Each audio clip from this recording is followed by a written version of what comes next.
Start this up.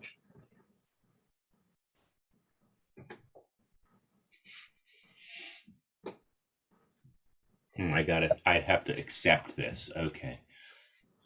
Got it. On YouTube, so keep it PG rated.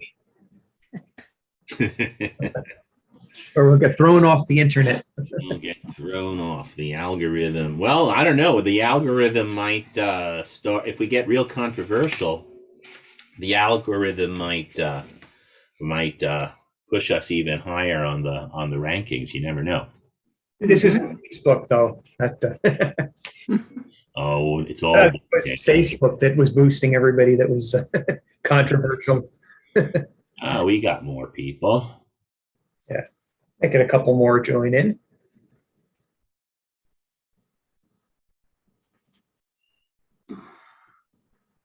Well, I mean, we can certainly give it a couple of minutes because not everybody is always right on time.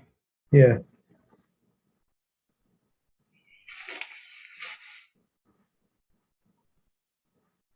Trying to think if there's an easy way for you to check out that shunt resistor without a meter. And I've got a couple meters up here. Well, I mean, to be honest, what I would like him to do is send me another one. Yeah, because I've got lots of resistors in the lab, but none that'll handle 100 watts. Yeah, I would. I mean, he's got this like apparently proprietary thing. And he should, I think he knows he's going to send me another one. He's just trying to now troubleshoot and rule out obvious stuff like faulty connections and bad coax and whatever. But is the coax part of the antenna, or do you supply your own? Well, he supplies you with 50 feet of coax, and he won't admit it, but it's obvious that the coax is part of the antenna. There isn't a big balun or something at the end of it, so. Well, I mean, the shunt resist. I mean, he's got this impedance matching device, right? Mm-hmm. Which is a combination. It's a balun and other stuff in there, but it's clear to me that things are different when I measure at the base at the feed point with like 2 feet of coax than when I measure at the other end of the 50 feet. So my SWR is much better when I'm measuring it in the shack than at the feed point. So I think that 50 feet is part of his system. Or it could be that there's losses in the coax. That's the dirty little secret, is that if you have crappy coax, your SWR looks good because nothing's coming back. Yeah. Send 100 watts down and nothing comes back. That doesn't mean it went out. Yeah. Just be warming up your yeah, that could be. That could be. I mean, I don't know. I mean, I worked a few DX stations yesterday and this morning, and then all of a sudden the thing just failed. So unless a squirrel bit through it, which I checked for that, I would think it's more likely in the impedance matching device than in the coax. Yeah, it really sounds like a bad contact. Yeah. I mean, if there's anything that you could open up, you could just open it and see if there's a wire broken. There is probably a bad contact, and most probably, although he says 100 watts, I suspect it overheated in there and something melted or shorted or something like that happened. Yeah. At least if it was a bad contact, that's something you could fix temporarily for the contest. Well, not really, unless I open that thing up, and that would void my warranty. So once again, I'd rather him just send me another one. Yeah. Well, if you got a pretty good tuner, you could just run a wire out into a tree. That's right. Yeah. No, I mean, I did the contest last year with what I have now. I just thought I would be doing a little bit better. But anyway, such is life. All right. So should we get started? Sure. Well, Right. you want to do a little intro? I've got the obligatory PowerPoint, but I'll let you do a little intro first. Sorry. Yeah. So welcome for joining us, and thank you for those watching on YouTube, and those will be watching the recording later. So this is the Mid-Atlantic Amateur Radio Club, and we have this little special meeting to talk about the Pennsylvania QSO Party, which is coming up this weekend. So we were hoping to have a little outdoor event for the club, but unfortunately that kind of fell through. But I was actually in discussions with the Herb K3YR, and we found that there is another way that we can participate, and that's by participating in your home. So you run your own station under your own call sign in the PA QSO Party, and then you can contribute your contacts toward the club score. So we're here tonight, Herb, who has done the PA QSO Party a number of times in the past. I've actually never done it before, so I'm here to learn. He's going to tell us a little bit about the PA QSO Party and how we're going to organize this. And we invite all MARC members to participate. Great. All righty, so that's great. So I've got the obligatory, oh, you've disabled screen sharing. Can you let me share screen? There we go. You should be good now. There you go. So can everybody see this? Yep. Okay. All right, great. Yep. So, feel free if you've got questions or, comments or observations to just jump in with those. Obviously, the people on the live stream can't do that, but they may have the same questions that you do. So please feel free to ask. All right. So what is the Pennsylvania QSO Party? It's a contest. It's a scavenger hunt.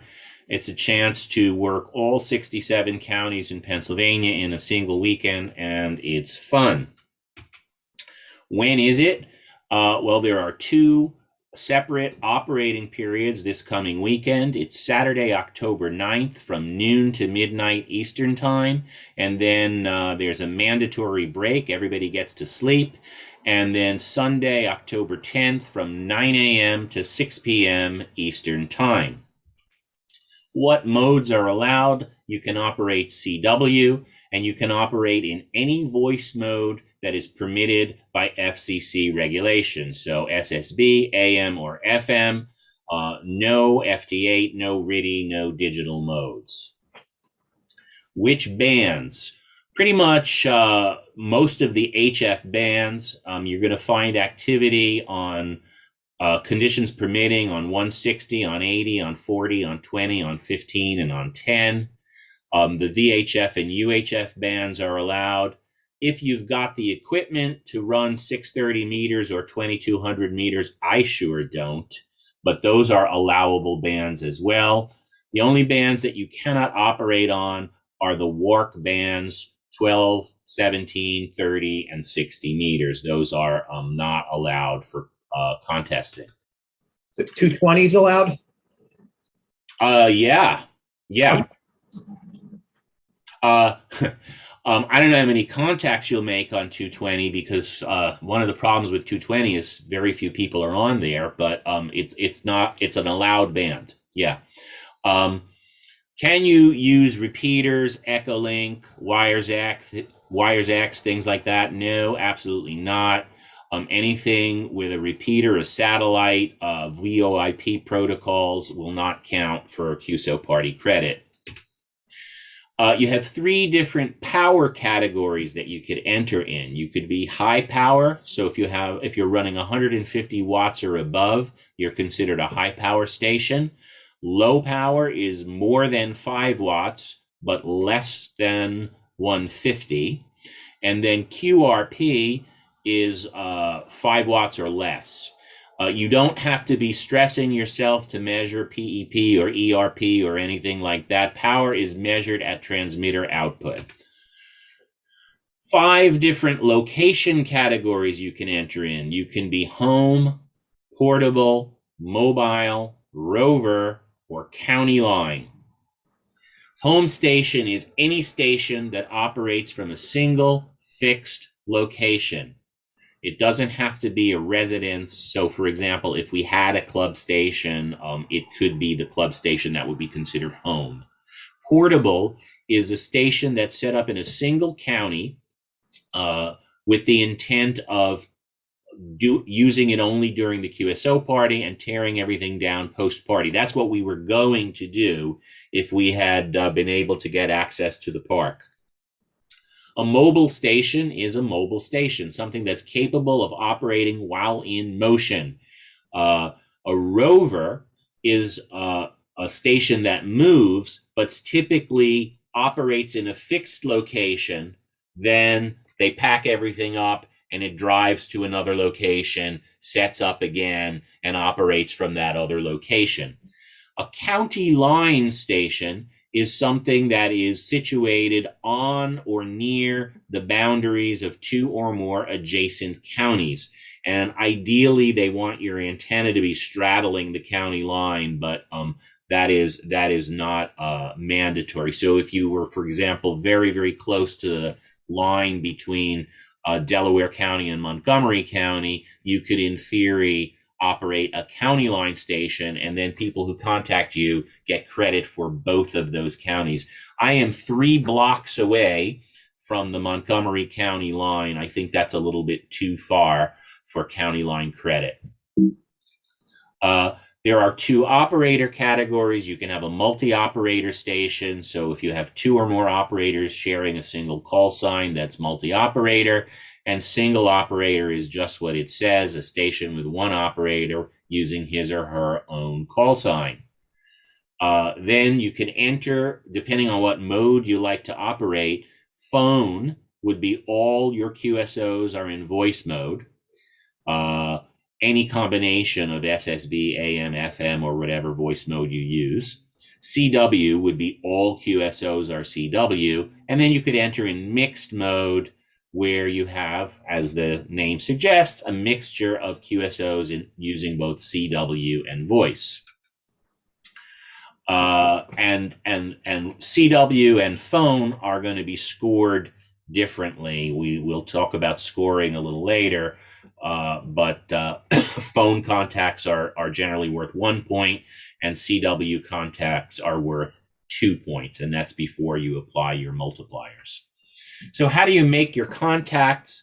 Basically, the 2 methods which are used in all contesting, and the QSO party is no different, is you could either park yourself on a vacant frequency, call CQ, wait for replies, and give the contest exchange. And you can basically sit on that frequency for as long as you want. The other option, you can hunt, and you're going to scan the band looking for stations that are calling CQ, and then you're going to give the contest exchange. Now, one of the interesting things about the Pennsylvania QSO party is it expressly permits, it allows to use spotting networks. So you can go on the cluster and look for stations in, Westmoreland County or Luzerne County or Montour or whatever county you're looking for. Also, you can spot yourself. Once you start operating, if you want to spot yourself on one of the clusters, you're allowed to do that. A lot of contests prohibit that, but the Pennsylvania QSO party, the friendly QSO party, allows spotting and self-spotting. So what exchange do you have to give? What is the contest exchange? The exchange is the minimum information that you have to give and receive if you want to get credit for that QSO. You have to give 3 pieces of data and receive 3 pieces of data. First, you have to give your call sign, and you have to get the other station's correct call sign, okay? Second, you have to give your county, either the name or the 3-letter abbreviation for it, and you have to give the sequential number of the QSO. So your first contact in the QSO party will be 1, your second will be 2, and so on and so forth. So you're always going to keep a running list of which number, how many QSOs you've made, so that you can give the correct sequence number. You also have to receive the corresponding information from the other station. So you're going to need their sequence number, and you're also going to need some location information. And what you get for their location information depends on whether they're in state or out of state. If they are inside Pennsylvania, you need their county. If they are outside Pennsylvania, if they're US and Canadian stations, you need the ARRL section, or the equivalent in Canada, the RAC section. Okay? You don't need their county. You just need their section. Now, section is usually the same as their state, but there are several states that are subdivided. So Pennsylvania is one of them. New York has, I think, 4 or 5 sections in it. Massachusetts has Eastern Massachusetts, Western Massachusetts, Northern New Jersey, Southern New Jersey. Texas has a whole bunch of sections, Florida and California. Most of them are only the state name. In Canada, it's always the provincial name, except Ontario. Ontario is divided into 4 sections. For anything outside the US or Canada, you don't really need to worry because you simply log them as DX. So for your own purposes, you'll obviously log the country that they're from. But for contest purposes, you just need to note them as DX. So France or Mexico or Bermuda or whatever it would be, it's just DX. So the sequence number is really, really important. You have to give your number and get theirs. Sometimes when you are dealing with somebody who is either a casual contester or they stumble across you calling CQ and they answer you, they don't know that they have to give a sequence number. They have no idea. So almost always that means their sequence number is 1. But you might have to sort of help them along and nudge them along. Is this your first contact in the QSO party? Is my number 1? Thank you very much. But if they're actively participating in the contest, they're going to know that they have to give you a sequence number and they'll give it to you. To make things go smoothly, there's a list of standardized abbreviations for each of the 67 counties in Pennsylvania. There's also a list of standardized abbreviations for each of the ARRL sections and the Canadian sections. The lists are available for download. I've got the link here, the address for the PA QSO Party website. And they have several downloadable documents, and one of them is a list of county abbreviations, and one of them is a list of section abbreviations. Here, this is kind of small to see here, but this is what their list looks like. It's a list in alphabetical order of every county in Pennsylvania with a 3-letter abbreviation next to it. So it's real important. I'm in Delaware County, Delta Charlie Oscar. A lot of times people from out of state will confuse Delaware County with the state of Delaware. So, Delta Charlie Oscar, not Delta Echo. The Canadian and ARRL sections are here. This is even smaller, but you can download this yourself either from the Pennsylvania website, or the ARRL has this document on their website, and you can see, for example, Echo November Yankee would be Eastern New York. So you. Hey Herb. Yeah. Just a quick question. This is Dieter, K3DK. If it's a foreign country outside of Canada and the U.S., that would be what, DX? That's just considered DX. Okay. So, you're obviously going to log in your logging program. It's Slovak Republic, or it's Mexico or whatever, but it doesn't really matter for the contest. It's just logged as DX. What logging program are you using? Okay. So for logging program, I'm going to get to that in a couple of minutes. Oh, okay. I'm sorry. Yeah, no, don't worry about it. I am a Mac user, so I'm going to talk from experience about Mac logging software. There's a lot of Windows users out there, And I don't know much about the logging software there, but I do know what they say is the most popular one is something called N1MM. All right, so county abbreviations in our area, these are the ones that we're going to need as operators. So Chester, Charlie Hotel Echo, Delaware, Delta Charlie Oscar, Montgomery, Mike Golf Yankee, and Philadelphia, Papa Hotel India. So very simple sample exchange. CQ Pennsylvania QSO Party. This is K3YR. Let's say Cliff calls in KC3PGT. All right, go ahead. This is KC3PGT. Please copy 002 Papa Hotel India so I know he's Philadelphia County. Thank you for Philadelphia. Please copy 15015. So I'm happy I made 15 contacts already.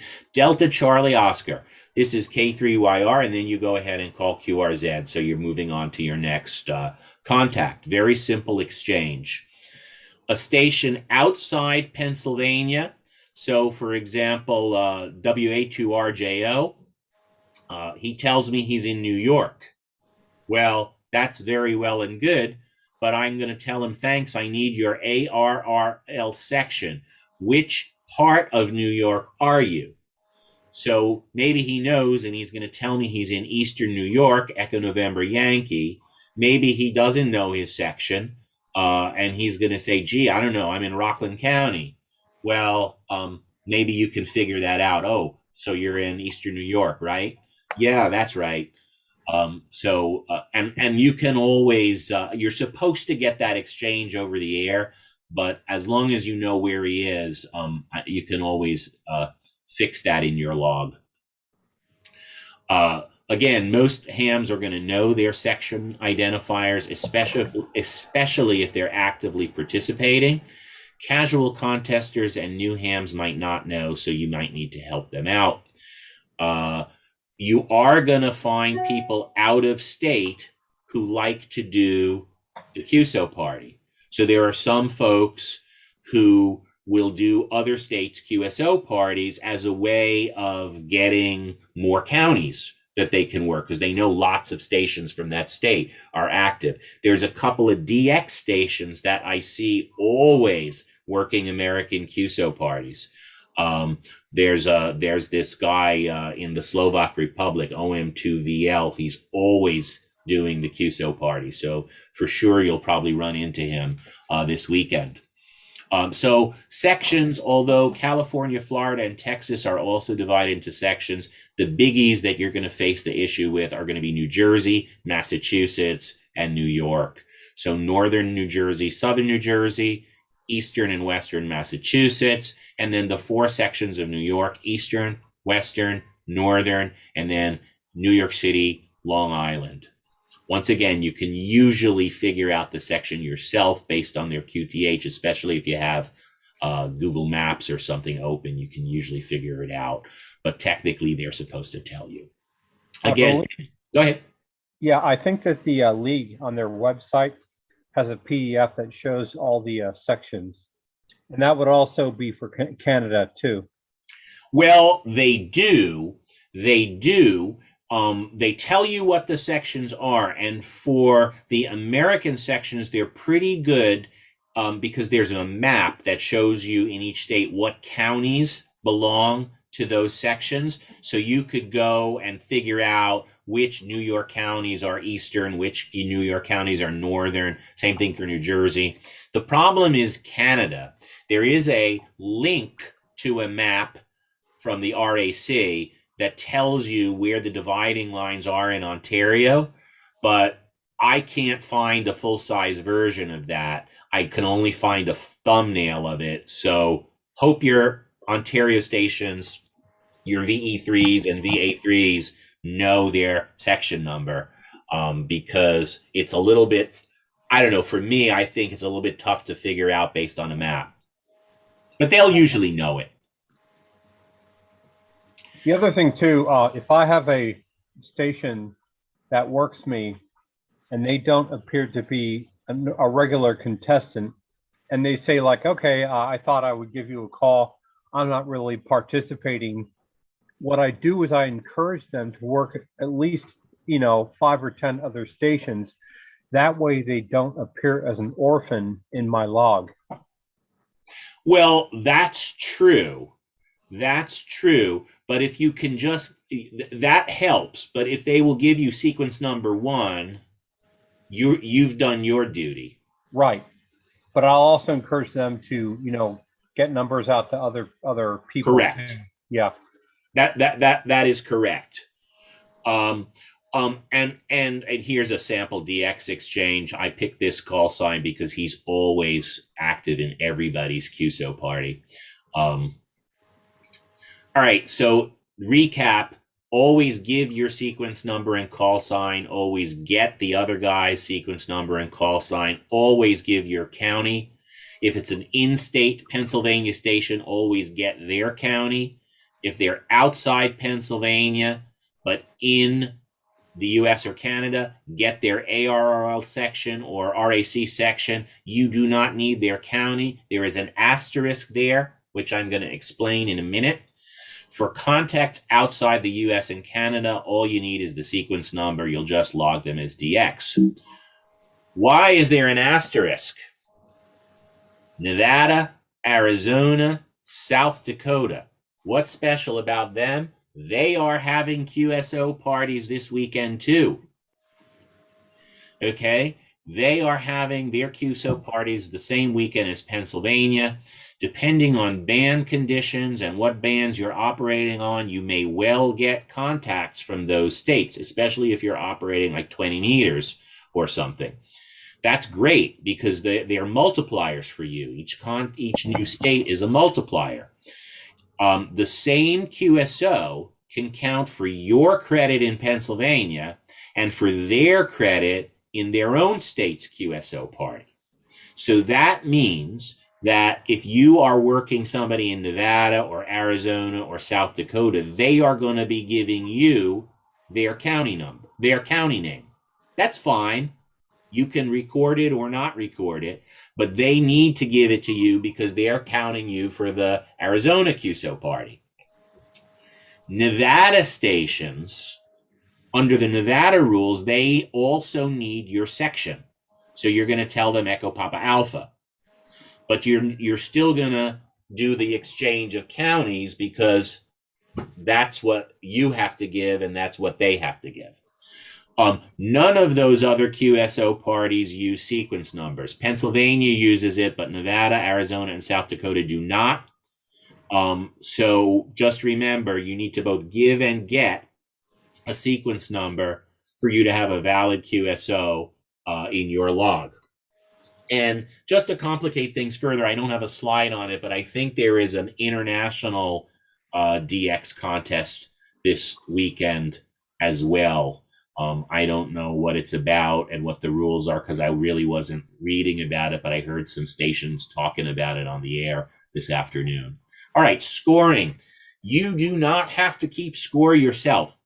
Good logging software will keep score for you, but it doesn't really matter because the contest organizers will recalculate your score and come up with what your final score is. And anyway, you don't have to aim for a high score. You have to aim for having fun. But in case you're interested, here's how scoring works. 1 point for every voice QSO, 2 points for every CW QSO, and a 200-point bonus for QSO with the bonus station. And this year, the bonus station is W3RRR, which is the club station in Lancaster County, the something Rose repeater, whatever it is. And your score gets increased by multipliers. Multipliers for in-state stations. Every Pennsylvania county is a multiplier. So if you work all 67 counties, you get to multiply your score by 67. And every ARRL section and every Canadian RAC section is a multiplier. So you work a station in northern New Jersey and southern New Jersey, that's 2 multipliers right there. So that's the reason why you'll want to look for out-of-state stations as well. And you get one multiplier for DX. So you take your total number of multipliers and multiply them by your total number of QSO points, and that's your score. So here's a score calculation example. I don't know if I did my arithmetic right here. But 40 phone contacts and 10 CW contacts, that's 60 base points.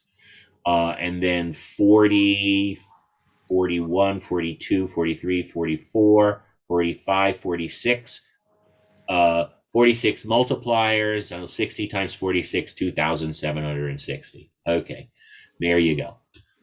Tips and tricks. So here we are in southeastern Pennsylvania, right? I reckon the farthest thing away from us is Erie.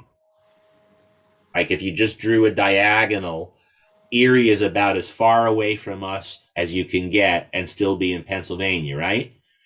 That's about 300 miles. So your high bands, 20 meters and 15 meters, are probably not going to be much use for in-state contacts. A lot of the action for in-state is going to be on 40 and 80. And if you've got the antenna, 160 at night. So operate in the high bands during daylight to get your multipliers for your out-of-state contacts in the West, in the South, in the Midwest, maybe some DX, and then shift to 40 meters during late afternoon, 80 meters at dusk, and you'll start to be getting the northeastern US, Pennsylvania, maybe Quebec and Ontario as well. 80 meters will really be hopping from sunset all the way through midnight on Saturday. Again, I mentioned it allows spotting networks and even self-spotting. So if you're going to be running a single frequency, make sure to spot yourself, or if you don't like spotting yourself, get somebody else to spot you. Mention your county abbreviation in your spot. And you can use spotting networks to find stations activating rare counties. Try to work the rare counties as soon as you notice them. Some counties might have only 1 or 2 hams in them. And once those guys go QRT, you're not getting that county. Hey, Herb. Yeah. Just a quick question, and I am kind of embarrassed to say this because I did this contest a number of times, but it's been a long time since I've done it, okay? So I'm like digging into my memory. Can you work the same station? I know you could work like K3YR on CW, and then I guess I could work you again on sideband, right? Yes, and I think... Can I work you in different bands, though? I do believe you can, and I'm going to check this out here. Yeah. I should know that, but I forgot. The answer is yes. The answer is yes, and it's Rule 6, scoring QSO points. It tells you the negative. QSOs made using multiple voice modes on the same band only count once. But if you're on a different band, you get credit for that. But not the multiplier. Right. Okay, yeah, that's what I thought, but I just wanted to double check on that. It's been a long time since I've done it. Yeah. Yeah, so if you work someone on FM, then you can't work them on sideband on the same band. Right. But you could say, let's QSY to 440 or something like that. Go to a different. That you could do. Yeah. Yeah. Or go to CW. You go da da da da da da da. What about are FT8 and RIDI not being used or what? No, they're not used in this one. Yeah. Okay, that's what I thought. Yeah. And I think part of the reason for that, I think the main reason for that is that the FT8, the WSJTX, it doesn't support the contest exchange. Okay. You can't give the serial number and the county abbreviations. I see. So that I think that's the simple reason why they don't allow that. Yes, Dave. Yeah, Herb. I would just throw in terms of rare counties on the slide you have up. I know there'll be occasion where if there's 2 counties left and you want to get them, and there's a rover somewhere in the area, you can ask him to go over there and he'll give it to you. That's right. That's right. And so another thing is on the website. So a couple of things. The website has and will have like their own spotting list. So they'll tell you, people will put their activations on there, and they'll put spots on there. The rovers will tell you where they're going to be. There is also, and I'm going to go to the website and show you this. I'll just get the website here, what I want to show, and then I will change the screen here. So as of a couple of days ago, they now have plans that all counties are going to be active. So for a while ago, they were not quite sure that everybody was that all 67 counties would be activated. I'm looking for this. So new share. Here you go. So here is a list which you can download. So this is as of today, operating plans. So you can scroll down county by county and find out who is planning to activate each county, and any notes, like this guy here in Allegheny County, part-time, okay? Some people say they're going to be mixed CW and SSB. And you go down the counties and you can see that. And so Delaware County, there's 2 stations on there, but there's lots of people who you don't have to disclose your plan. So there's going to be a lot of people who don't. But Elk is a tough one to get. So you got KE3FO going to be operating portable, low power. Good luck, but you might get them. All right. So where were we?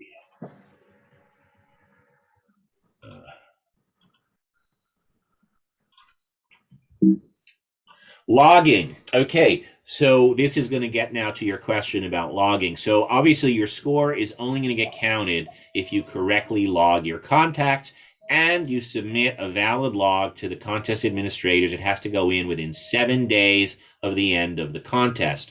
So that would basically be by next weekend. So obviously logging is important and log submission is important. How do you do contest logging? Your first decision, paper or computer. And I know we have some people here in the meeting who like doing things with pencil and paper and prefer that to computer. And I'm not going to mention any names. They can speak for themselves. We also have some people who prefer to do things with computers. There's advantages and disadvantages to both. The advantages of paper. I'll start with the advantages of old-fashioned pencil and paper logging. It is simple. There is nothing to download, nothing to buy, nothing to set up ahead of time, no learning curve. And it still works, even if you have a power failure or your computer crashes. And like me, if you sometimes get a little bit of RFI in the shack, and it gets into your computer, suddenly you find your mouse freezes, your cursor freezes, and you have to reboot in order to be able to do computing. Your radio's fine, but your computer isn't. The other thing is it's real easy to correct your mistakes in a paper log. Just erase it and write in the corrected information. Disadvantages. Well, you cannot submit a paper log at the end of the contest to the contest organizers. So you're going to have to manually enter your log data into a computer sooner or later after the contest so that you can generate an electronic log in Cabrillo format. Retyping your log is not too bad if you only made 10 or 20 QSOs. But if you spent several hours operating and you make a couple hundred contacts, it will be tedious. Let's just say that. It will be tedious. Also, paper logging makes it difficult to detect incorrectly copied call signs. If you hear the call sign wrong, your best way to notice that is when you're typing it in to your computer logging program and it tells you that's not a valid call sign. Or the person is telling you that they're in Luzerne County and the logging software is telling you they're in Alabama. That's a signal that you heard something wrong. You won't notice that in pencil and paper. And also, paper logging makes it harder to keep track of duplicate QSOs and your multipliers. Computer logging, on the other hand, if your radio is connected to the computer, the software will detect the current time and your current operating frequency so that you don't make errors and you don't have to worry, oh, did I QSY? Did I record the frequency on which I made that contact incorrectly? Did I get the time on or time off wrong? The computer takes care of all that for you. Also, with internet access, you can integrate with QRZ.com or some other database to look up your call signs in real time. Makes it easier to detect errors. And then after you're done, you can export your log data to Logbook of the World or QRZ.com or one of these other sites that gives you real-time confirmation. Also, software, there's general logging software, but then there's contest logging mode, and the contest logging mode will give you the specific fields you need for your exchange. So you'll configure it so that in the sent field is always going to be your county. So for me, it's always going to say Delta Charlie Oscar. And it's going to have a field for sequence number. And each time you hit enter to record the QSO, it will automatically advance the sequence number by 1. So you don't have to remember what sequence number you're at. Again, go ahead. Do you need the frequency for each contact or just the band? I think you need just the band, but I always record the frequency because it's done automatically, and it's just it's the band and mode. Yeah, but I think just the band and mode. Okay. One less piece of information I got to write down every time. Yeah. And then with your computer logging, you can export your log into Cabrillo format for easy submission to the organizers. Disadvantage, obviously, delays if you freeze or crash while operating. Maybe you have to pay for the software. There might be a steeper learning curve. And if you're a Windows user, you probably have to download drivers and configure COM ports if you want your radio to talk to your computer. Windows users, the most popular contest logging software from what I hear and what I read is something called N1MM Logger Plus. It's free, and you can download it at that website, n1mmwp.hamdocs.com.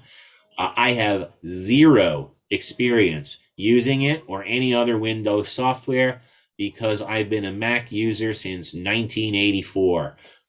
And proud of it. All right, Mac. I ordinarily use something called Mac Logger DX for everyday logging. It's paid software. It's $99. And it supports contest operations, but it does not have the capability to directly export logs into Cabrillo format. It relies on a third-party utility called Cab Converter, but that utility is no longer supported. You can still get it, but it's not supported anymore. So what are your choices if you want something that is that is going to be able to directly export into Cabrillo? One option for Mac is something called Skookum Logger. It's free. It has a very robust feature set. I write here, but it has a steep learning curve. I downloaded it and I can't figure out how to use it. But there's the website. You can also find it on the Mac App Store, and you're certainly welcome to try that. And another option, which I think is a little bit easier to use, is something called Rumlog NG. It was developed by a ham in Germany. It's also free. It's a little bit easier to learn than Skookum Logger, but and I will just see if I can share with you. I think I have it open. Yeah. So this is kind of what the user interface looks like. And then you can set it up to do a contest, and you can say, there's a drop down list of pretty much every contest you can think of. And you can say you want to do the Pennsylvania QSO Party. Yes, I'm working from Pennsylvania. You put in the, no, I'm not operating QRP. And now I'll get the spinning beach ball of death. All right. You don't want me to save that. I'll just save it as untitled because it's not the real one. And then you go to the contest window and you see here, you know, if I'm operating SSB band, it's going to say call sign. Here's the sequence number outgoing 001. All I'm really going to have to do is put in the number received here. And somewhere there should be a field for their county. But I don't know where it is, but you'll figure that out if you use it. All right, good. Back to this.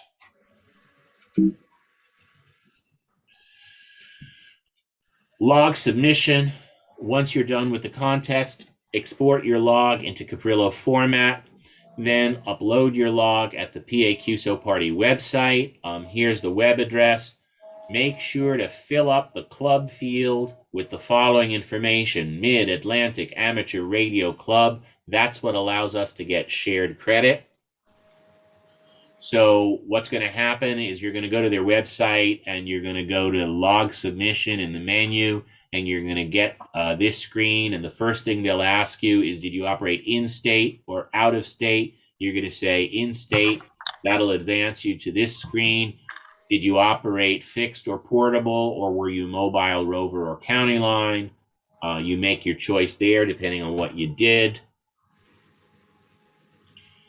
Then your name, your email, what call sign you used, what was the operator call sign, okay? And then how many transmitters. And then here's the thing with the big red arrow, club, no abbreviation. So here's where you type in Mid-Atlantic Amateur Radio Club. And then next you'd advance, you'd pick your entry. Go ahead. The number of transmitters. So if I run an HF radio and a VHF radio, would that still be one because I'm only using one at a time? I think that is correct. I think it's how many transmitters at a single time. Let's take a look at that. Yeah, I think it would just, you put one down.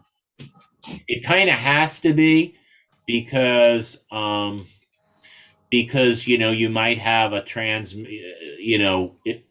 it kind of has to be. It's going to be one transmitter. So it's only if I'm transmitting on two radios at once. Right.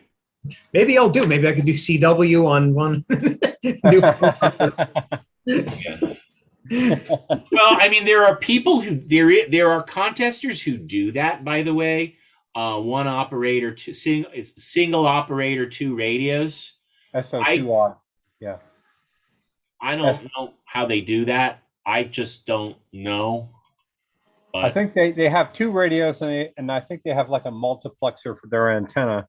And the one radio you plant on a frequency and you call and call and call. And the other one you hunt. The other radio you do hunting with, yeah. Yeah. But I mean, I understand that's what they do. I don't understand how they have the brain bandwidth to do those two things at once. Well, Charlie said it best, K3WW. All you need is ice water, coffee, and a cot. And you get a couple hours of sleep, and the rest of the time you drink your ice water and your coffee, and you're good to go. Yep. Just a cup of cold coffee. Got to get up in the morning and go, right? So here's your power categories. You just tick the box there. Single op, low power, phone, low power, mixed, whatever. And then you tick what county you're in. And then you get to the screen where you have to upload your log and you have to tick the box to basically say you played by the rules. And that is pretty much it. And then you can go on their website and buy your QSO Party swag, like the QSO Party mug, or whatever else you want. But I mean, the main thing is just have fun. Hey, I have a question. I know there's a dead period where they shut down the contest. Is that like midnight or something on Saturday night? It's midnight Saturday till 9 a.m. Sunday. Okay. Yeah, that's it. Okay. Now, when you submit your log, they want UTC time on that log, correct? Correct. Okay. Yeah. So, I gave the operating times in Eastern just because it's easier for us to plan our Saturday and our operating schedules in Eastern, but obviously all the logging and everything has to be done in UTC. Gotcha. Yeah. Could I put in a plug? Could I share my screen and put in a plug for a Windows-based logging program? Please do. I've been using this program ever since it showed up. It's called GenLog. Oh, I've heard of that. This is the only logging program I've ever used. It's so doggone simple, and it has provision for every single contest that exists. Wow. And one of the nice things about it, from my perspective, although it's a limitation, is that it does not interface with the radio. Therefore, I don't have to worry about COM ports and drivers, etc. It converts to Cabrillo. I mean, it's just incredible, and it's the log, or the address for it is qsl.net, as are a lot of them.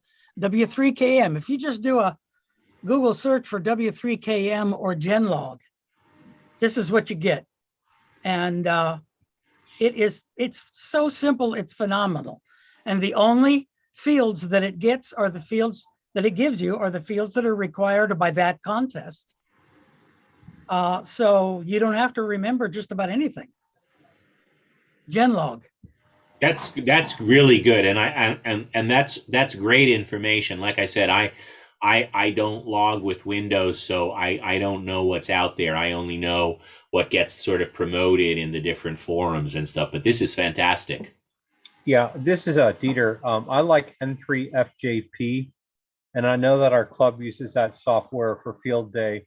And there is a fee for that. I think it's around $8 or $9. But the ham that puts that together is down in Maryland, and he does a nice job.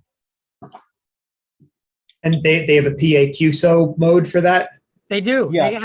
They have a mode for every single contest in existence. And if a new one comes up along somewhere, he sends out a revision and adds it.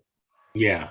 When Ontario split into sections, he sent out updates for that. It's just phenomenally simple and complete. Simple is good. I have a quick story for you if you're curious on the PA QSO party from years gone by. Mm-hmm. It was the tail end of the contest, and it was back in like the early 2000s. And there were tons and tons of people in the contest that had 66 counties, but they didn't have that last county, and it was Crawford County. And there was a mobile unit out in Crawford County, but they left Crawford a little bit early and they were on their way to, I think, Venango County or Elk. And there was about maybe 10 minutes left in the contest.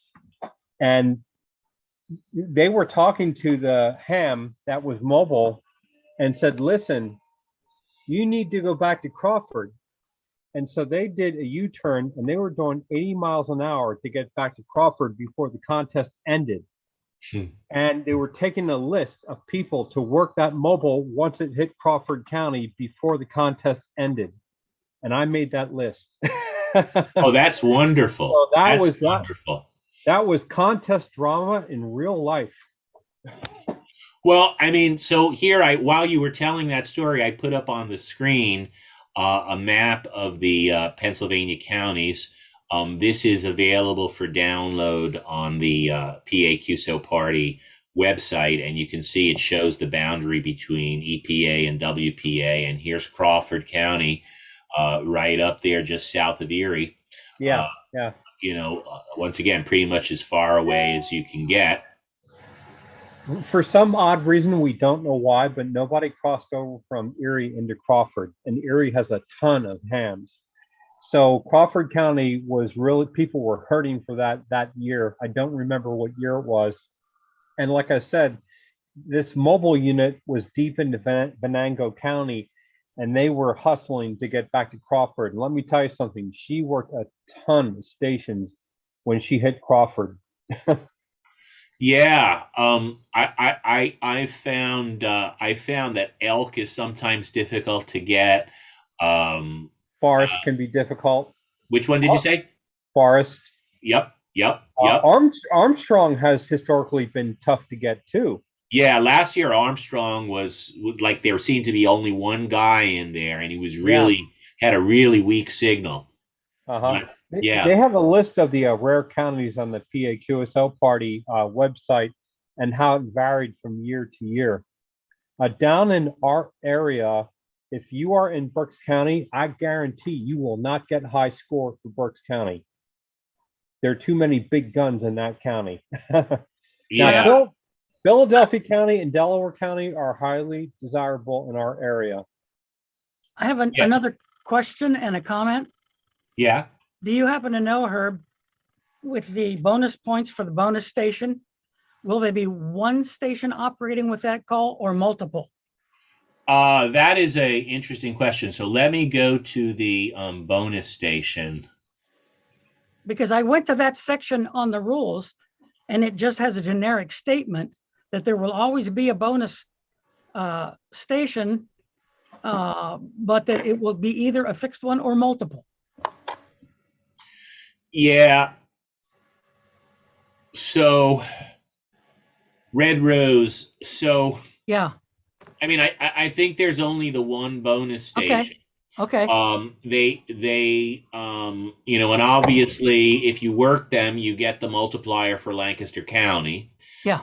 And you can work them on multiple bands, but I don't think they're going to be mobile or anything. I think not multiple uses of the call. Okay, thanks. The comment that I would have is just to throw out, and I apologize if you were intending to do this, but there's a pre-contest net on 80 meters tomorrow night. Yes.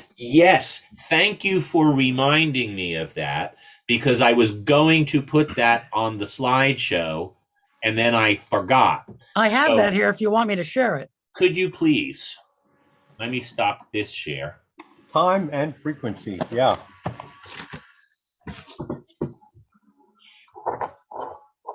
Is it visible? Yes, it is. At the top there.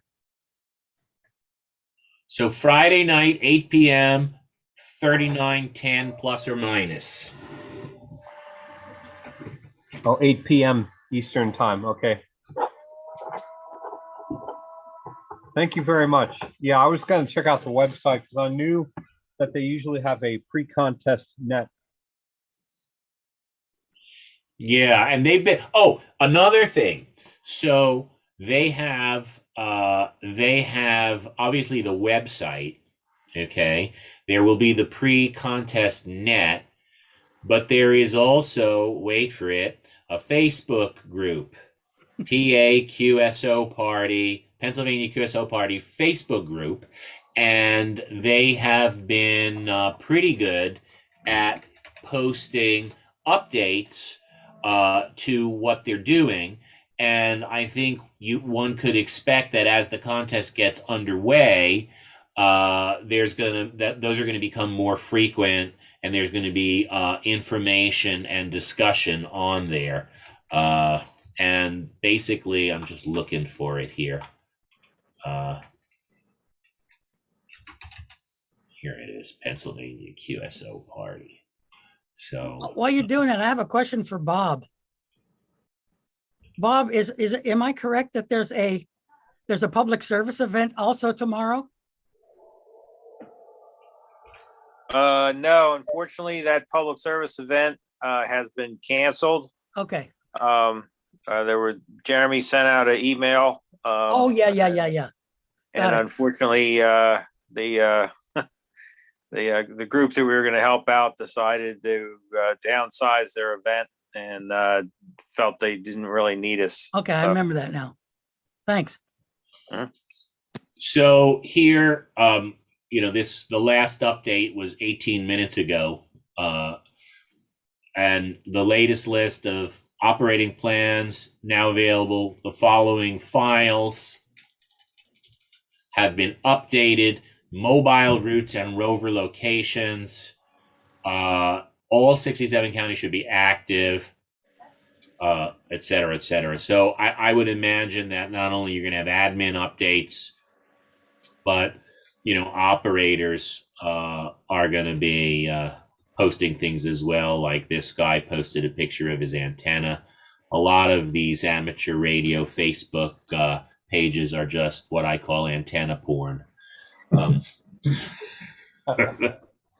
Oh, you know what's interesting? I don't know if you talked about this earlier. This is Dieter. I didn't get on right away at the beginning of the call, but years ago, there was a guy in our club that did rover with another ham. And between the two of them, I believe they activated over 25 counties, 25 different counties. So if you're doing a rover operation, that gets a lot more involved, all the logging. And in that case, you can work the same station over and over and over again on the same bands and modes, assuming that they're in a different county each time. So keep that in mind. Right. And the other thing too, that sometimes people do is they'll be on a county line. So in some cases, a single contact might be worth 2 or possibly 3 different counties, killing, 2 or 3 birds with one stone. That's also correct. Yes. And so may I ask, so Jeremy, I know you're Delaware County. What counties are the rest of you guys Montgomery or? This is Dieter. Delaware. Montgomery. Delaware. WB3 EHS Chester. There's 2 of us on the list. All right. Nice. Good. Herb, can I just interrupt a second? I have a scout board of review that I have to go to, so I'm going to have to hang up. Your presentation was wonderful. Oh, thank you so much, Jim. Thank you very much. So, am I going to hear you on the air this weekend? I'm certainly going to try. All right, sounds great. Look forward to it. The event was canceled, so I should have time. All righty, sounds great. I got it run, unfortunately. Right. Take care, Jim. Thank you. All right, bye-bye. I had a question.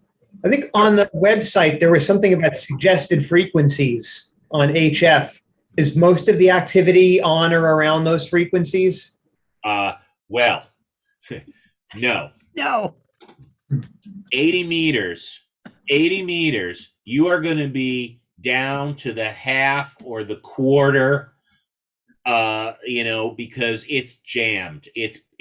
And in theory, you do, if you are calling CQ, right? If you're sitting on a frequency and running a frequency, you are in theory be better off if you're in the general segment of the band.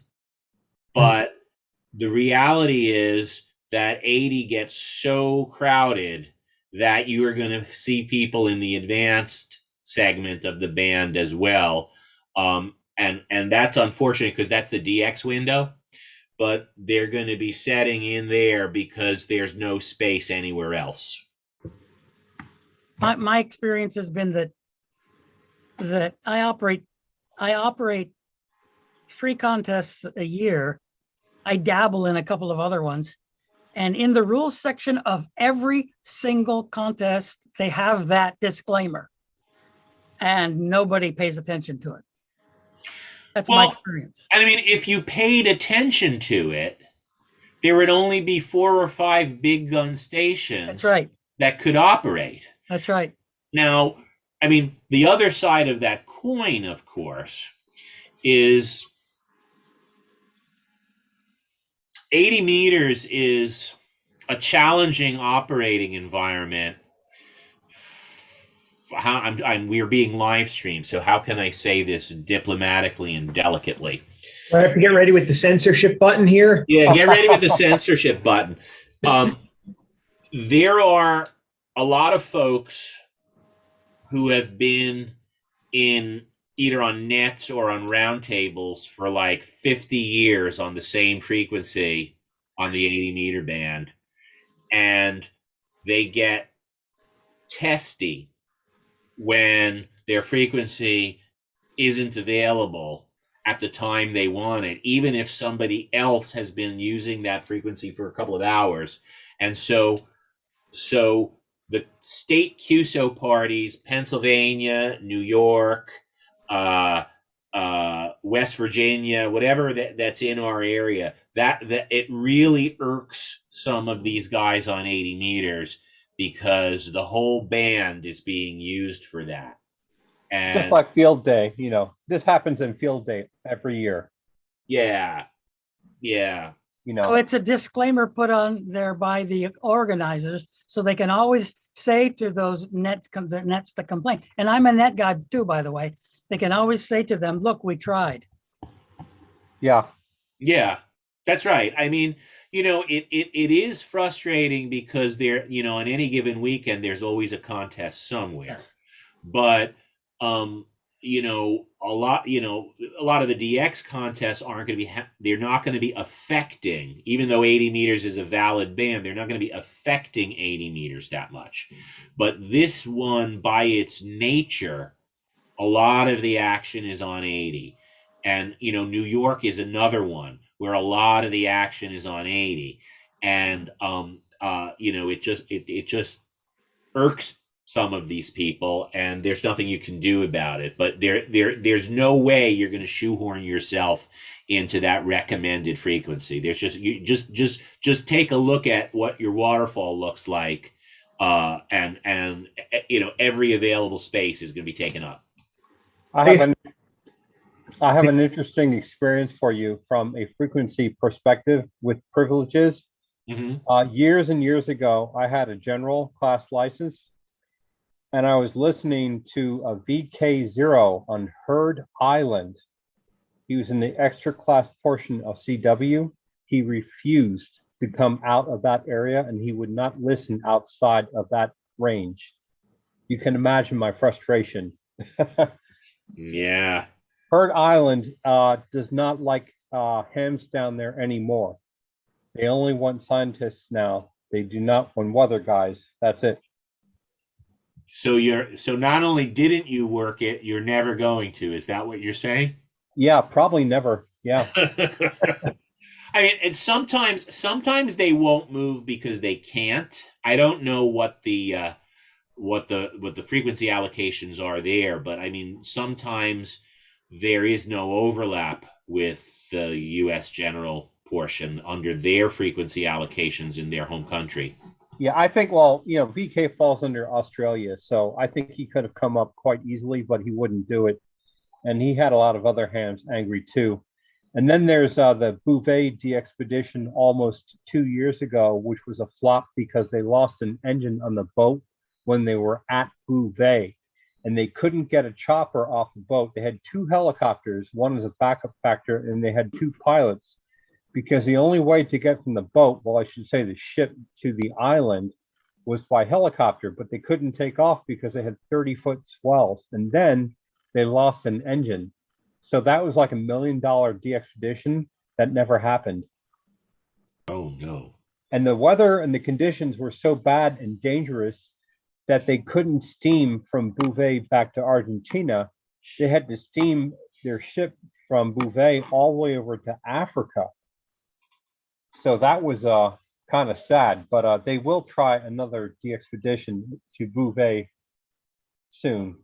So what you're saying is, I think what I hear you saying is it's a whole lot easier to drive to Montour County in a rover than it is to go to Bouvet. Yeah, kind of. a lot cheaper too, you know. And you also have to have a ship, not a boat, but a ship that has the range and made out of steel to deal with icebergs when you go down there, you know.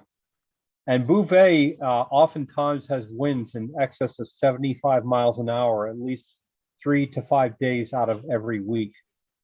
The last time somebody was on Bouvet, they had to keep going to different areas of the island to get their antenna parts back.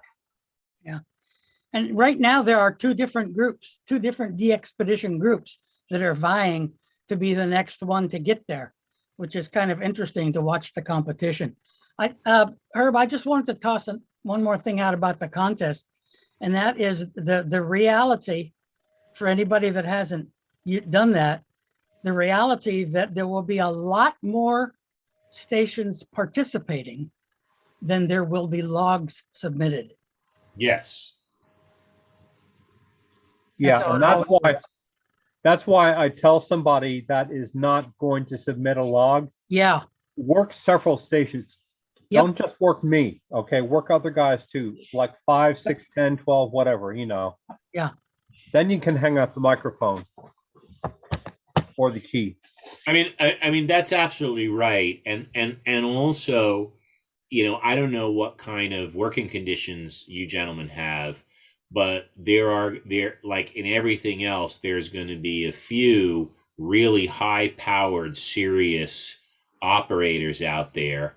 And then there's going to be a whole lot of folks like me who, you know, have 100 watts and you know, maybe they have a nice antenna, maybe they don't. And so you have to be a little bit persistent because you know, being able to cut through what could be some large pileup sometimes, especially in a difficult county. Yeah. just because you're with 100 watts and possibly limited antenna doesn't exclude you from being a serious contester. That's right. As a matter of fact, you know, given the competition that you spoke of, it's possible you might have to be a better operator. Yeah, I knew a guy from my childhood. He was a former Elmer W3KB, a phenomenal operator, especially on CW.